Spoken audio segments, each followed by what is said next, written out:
I'd like to introduce someone who worked with the old SDS in the past as a professor. He was not a student at the time.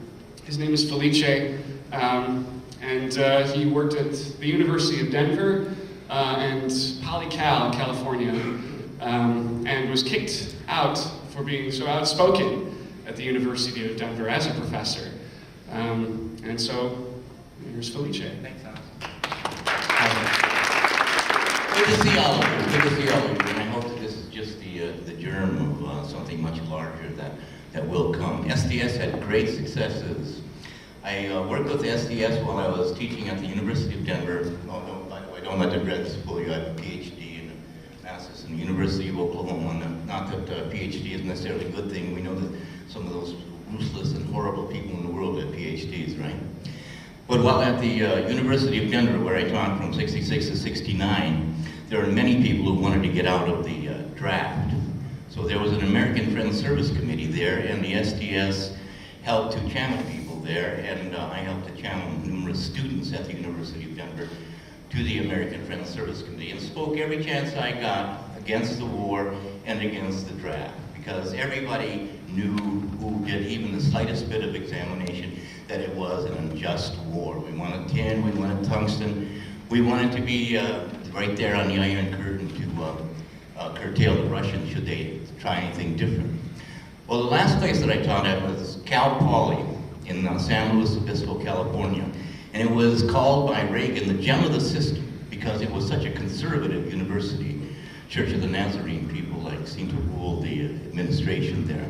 As soon as I got there, I was against the war and against the draft, but there was no American Friends Service Committee, so through the help of some people who donated the front of their house and the women's club at the college, we got money to buy conscientious objector handbooks.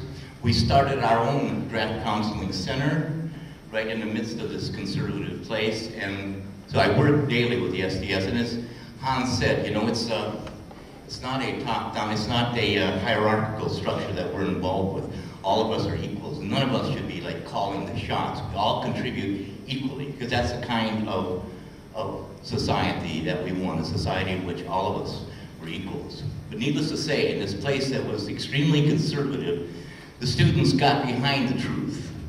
They were against the war, the vast majority of students were, so that in the place that Reagan had called the gem of the system, at the end of my time there, my 2 years there were huge pictures of Malcolm X and Martin Luther King and Abby Hoffman and Jerry Rubin and Angela Davis and the Student Union. The SDS is a powerful organization because it was a powerful organization. I hope that you will continue that tradition because it was absolutely uncompromising.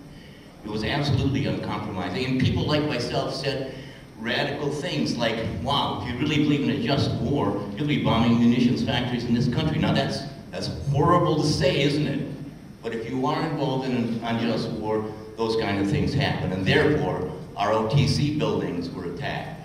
The Bank of America in Isla Vista was bombed.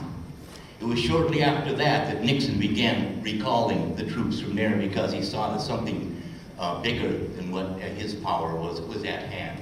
And that was because of people like yourselves, SDS, people who realize that we're all equal citizens in this world. Iraqi, Iranian, US citizen, we're all the same. Nobody's better than anybody else. There is no country that is innately better than any other country. We're all the same. And that's one of the main points that the SDS brought out.